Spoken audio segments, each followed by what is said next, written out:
அவற்றின் உடலில் ஒரு பாகத்தில் நரம்புகள் அசைகிறதா இல்லையா என்று அறிவதற்காக வெட்டி பார்ப்பது எத்தனை கொடூரமானது. சற்று எண்ணி பாருங்கள். எங்களை ஆளும் அன்னைய அரசு இவற்றை எவ்வளவுதான் ஆதரித்தாலும் இந்துக்கள் இவற்றிற்கு சம்மதிக்கவில்லை என்பதில் நான் மிகவும் மகிழ்கிறேன். நாம் உண்ணும் உணவின் ஒரு பகுதி மிருகங்களுக்கும் சொந்தமானது. அவற்றிற்கு தினம்தோறும் உணவு தர வேண்டும். நொண்டி அல்லது குருடாக உள்ள குதிரை, பசு, நாய், பூனை போன்ற மிருகங்களுக்கு இந்த நாட்டில் ஒவ்வொரு நகரத்திலும் மருத்துவமனைகள் இருக்க வேண்டும். அவற்றிற்கு உணவளித்து காப்பாற்ற வேண்டும். அதற்கு அடுத்தபடியாக கல்யாணம், அதாவது தூய்மை. இதில் பல விஷயங்கள் அடங்கியுள்ளன. முதலாவதாக சத்தியம், அதாவது உண்மை. உண்மையானவனிடம்தான் உண்மையின் உருவான இறைவன் வருகிறார். எண்ணம், சொல், செயல் இவை அனைத்திலும் உண்மையாக இருக்க வேண்டும். அடுத்தது ஆர்ஜவம், அதாவது நேர்மை. இந்த சொல்லுக்கு இதயத்தில் எளிமையாக இருப்பது என்று பொருள். அதாவது உள்ளத்தில் சூதுவாதின்றி இருப்பது, உள்ளொன்று வைத்து புறமொன்று பேசாமல் இருப்பது. சிறிது கடுமையாக இருக்க நேரிட்டாலும் தவறில்லை. நேர்மை வழியில் செல்லுங்கள், கோணலான வழியில் போக வேண்டாம். அடுத்து வருவது தயை, அதாவது இரக்கம், கருணை. பின்னர் வருவது அஹிம்சை, எண்ணம், சொல், செயல் இவற்றால் யாருக்கும் தீங்கு செய்யாமல் இருப்பது.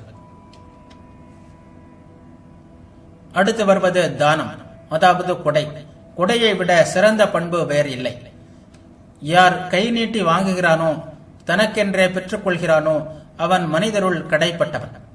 யாருடைய கை வெளியில் நீண்டு பிறருக்கு கொடுக்கிறதோ அவன் எல்லோரிலும் உயர்ந்தவன். கொடுப்பதற்கென்றுதான் கை படைக்கப்பட்டது. நீ பட்டினி கிடந்தாலும் பரவாயில்லை, உன் உணவை கடைசி கவளம் வரை பிறருக்கு கொடு. பிறருக்கு கொடுப்பதால் நீ பட்டினி கிடந்து இருந்தால் உனக்கு உடனே முக்தி கிடைக்கும். அந்த கணமே நீ பரிபூரணன் ஆவாய், கடவுள் ஆவாய். குழந்தை குட்டிகள் புடைசூழ உள்ளவர்கள் ஏற்கனவே கட்டுண்டவர்கள். அவர்களால் யாருக்கும் ஒன்றும் கொடுக்க முடியாது. குழந்தைகள் மூலம் கிடைக்கும் இன்பத்தை அனுபவிக்க விரும்புகிறார்கள் அவர்கள். அதற்கான விலையை அவர்கள் கொடுத்துதான் ஆக வேண்டும். உலகில் குழந்தைகளுக்கா பஞ்சம்? எனக்கென்று ஒரு குழந்தை வேண்டும் என்று சொல்வது முழுக்க முழுக்க தன்னலம். அடுத்தது அனவசாதம், சோர்வற்ற இருத்தல், அதாவது உற்சாகமாக இருத்தல். சோர்ந்து போய் இருப்பது வேறு எதுவாகவும் இருக்கலாம், அது ஒருபோதும் ஆன்மீகம் ஆகாது. பிரார்த்தனை மூலம் இறைவனை நெருங்குவதை விட உற்சாகத்தாலும் புன்முறுவலாலும் இன்னும் அதிகமாக நெருங்கி செல்ல முடியும்.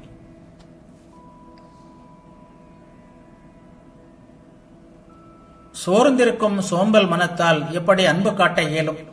அவர்கள் அன்பை பற்றி பேசினால் அது பொய்யே தவிர வேறில்லை. அவர்கள் மற்றவர்களை புண்படுத்தவே விரும்புகிறார்கள். கொள்கை வெறியர்களை நினைத்து பாருங்கள். அவர்கள் தங்கள் முகங்களை எவ்வளவு முடியுமோ அவ்வளவு சோகமாக வைத்துக் கொள்கிறார்கள். சொல்லிலும் செயலிலும் மற்றவர்களுடன் சண்டையிடுவதுதான் அவர்களின் மதம். அவர்கள் எப்படி இருந்தார்கள் என்று வரலாற்றில் பாருங்கள். இப்பொழுது அவர்களை அவ்வாறே அவர்கள் விருப்பப்படி நடக்க அனுமதித்தால் என்ன செய்வார்கள் என்பதை நினைத்து பாருங்கள். அதன் மூலமாக தங்களுக்கு அதிகாரம் கிடைக்கும் என்றால் அவர்கள் நாளையே உலகம் முழுவதையும் இரத்த வெள்ளத்தில் ஆழ்த்துவார்கள். ஏனெனில் அத்தகைய இருளடைந்த நிலையே அவர்களுடைய கடவுள். அத்தகைய பயங்கர இருளை வணங்குவதாலும் தங்கள் முகங்களை சோகமாக வைத்துக் கொள்வதாலும் அவர்களுடைய நெஞ்சங்களில் அன்பின் சுவடே இல்லாமல் போய்விடுகிறது. யார் மீதும் அவர்கள் இரக்கம் காட்டுவதில்லை. ஆகவே எப்போதும் சோகமாக இருப்பவன் ஒரு நாளும் இறைவனை அணுக மாட்டான். என் சோகம் சொல்லி மாளாது என்று சொல்வது ஆன்மீகமாகாது. அது வரும் காட்டு மிராண்டித்தனம். ஒவ்வொருவனுக்கும் சுமக்க அவனது சொந்த சுமை உள்ளது. நீங்கள் சோகமாக இருந்தால் மகிழ்ச்சியாக இருக்க முயலுங்கள். உங்கள் துக்கத்தை வெற்றி கொள்ள முயலுங்கள். பலவீனர்களால் ஆண்டவனை அடைய முடியாது. ஒருபோதும் பலவீனர்களாக இருக்காதீர்கள்.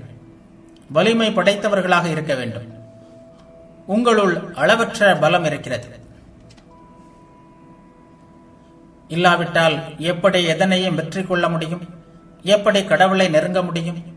அதே சமயம் அளவுக்கு மீறிய களிப்பையும் தவிர்க்க வேண்டும். மிதமிஞ்சிய அந்த நிலையில் இருக்கும் மனத்தில் அமைதி தோன்ற முடியாது. அது சஞ்சல நிலையிலேயே இருக்கும். மிதமிஞ்சிய களிப்பை எப்போதும் தொடர்ந்து வருவது துன்பம். கண்ணீர் துளிகளும் சிரிப்பொலிகளும் மாறி மாறி வருபவை. மக்கள் பெரும்பாலும் மனத்தின் ஒரு கோடியிலிருந்து இன்னொரு கோடிக்கு ஓடுகின்றனர். மனம் மகிழ்ச்சியுடன் உற்சாகத்துடன் விளங்கட்டும், அதே வேளையில் அமைதியாக இருக்கட்டும். மிதமிஞ்சிய நிலையில் கழிக்கும்படி ஒருபோதும் மனத்தை விட்டுவிடாதீர்கள். ஏனெனில் ஒவ்வொரு மிதமிஞ்சிய நிலைக்கும் ஓர் எதிர்நிலை உண்டு. ராமானுஜரின் கருத்துப்படி இவைதான் பக்தி நெறிக்கான சாதனைகள். சுவாமி விவேகானந்தரின் பக்தி யோகம் சொற்பொழிவுகள். இந்த சொற்பொழிவின் தலைப்பு முதற்படிகள். இறைவனிடம் கொள்ளும் ஆழ்ந்த அன்புதான் பக்தி என்று பக்தி ஆச்சாரியர்கள் பக்தியை விளக்குகின்றனர். எதற்காக ஒருவன் கடவுளை நேசிக்க வேண்டும் என்ற கேள்விக்கு பதில் கண்டுபிடித்தாக வேண்டும். இதை நாம் அறிந்து கொள்ளாத வரையில் இந்த விஷயத்தை பற்றி எதுவுமே புரிந்து கொள்ள முடியாது.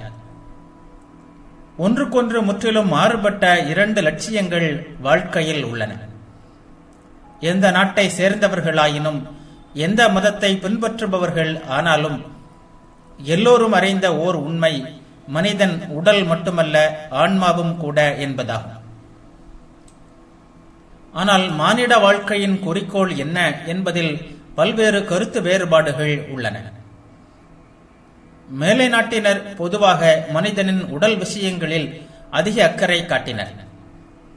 இந்தியாவின் பக்தி ஆச்சாரியர்கள் அவனது ஆன்மாவிற்கு முக்கியத்துவம் கொடுக்கிறார்கள்.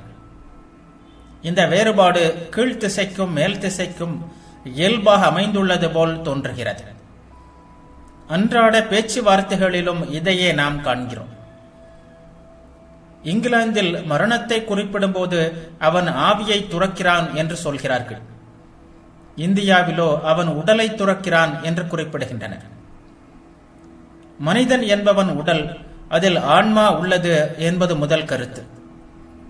மனிதன் ஆன்மா, அந்த ஆன்மாவிற்கு உடல் உண்டு என்பது இரண்டாவது கருத்து. இதிலிருந்து சிக்கலான பிரச்சனைகள் பல எழுகின்றன. மனிதன் ஓர் உடல், அதில் ஆவி உள்ளது என்ற கொள்கையினர் உடலுக்கு முக்கியத்துவம் கொடுக்கின்றனர். மனிதன் ஏன் வாழ்கிறான் என்று அவர்களை கேட்டால், உடைமைகள், சொத்து, உறவு முதலியவற்றால் இன்பம் பெறுவதற்கே என்று அவர்கள் பதில் சொல்வார்கள். இதைவிட மேலான ஒன்று உள்ளது என்பதை சொன்னாலும் மனிதன் புரிந்து கொள்ள மாட்டான். அதனை அவனால் கனவு கூட காண முடியாது. இந்த இன்ப நுகர்ச்சியின் தொடர்ச்சியே எதிர்கால வாழ்க்கை என்பதுதான் அவனது கருத்து. அந்த இன்பங்களை அனுபவித்தவாறு எப்போதும் இங்கேயே தொடர்ந்து இருக்க முடியவில்லை, உலகை விட்டு பிரிய வேண்டியிருக்கிறதே என்று அவன் மிகவும் வருந்துகிறான். எனவே எப்படியாவது இதே இன்பம் தொடர்ந்து கிடைக்கக்கூடிய ஒரு இடத்திற்கு தான் போகக்கூடும் என்று கருதுகிறார். அங்கு இதே இன்பங்கள், இதே புல நுகர்ச்சிகள் இன்னும் அதிகமாக உயர்ந்த அளவில் தனக்கு கிடைக்கும் என்று நம்புகிறார். இந்த இலக்கை அடைய கடவுள்தான் வழி. எனவே அவரை வழிபட விரும்புகிறார். அவனுடைய வாழ்க்கையின் லட்சியம் புலனின்பம்தான்.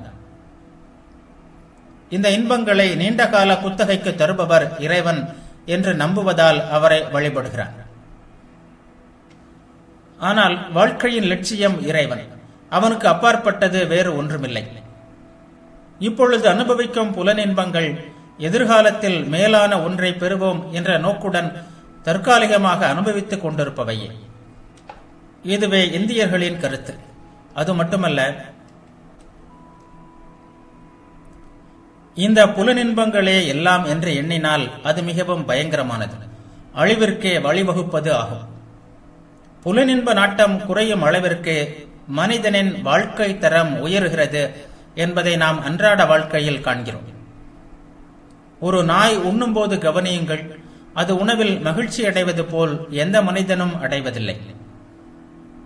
இன்பத்தோடும் இடையிடையே உரிமைக்கொண்டும் தின்னும் பன்றையை பாருங்கள், அவ்வளவு திருப்தியோடு உண்கின்ற எந்த மனிதனும் இவ்வுலகில் பிறக்கவில்லை. தாழ்ந்த நிலையில் உள்ள மிருகங்களுடைய கேட்கும் ஆற்றலையும்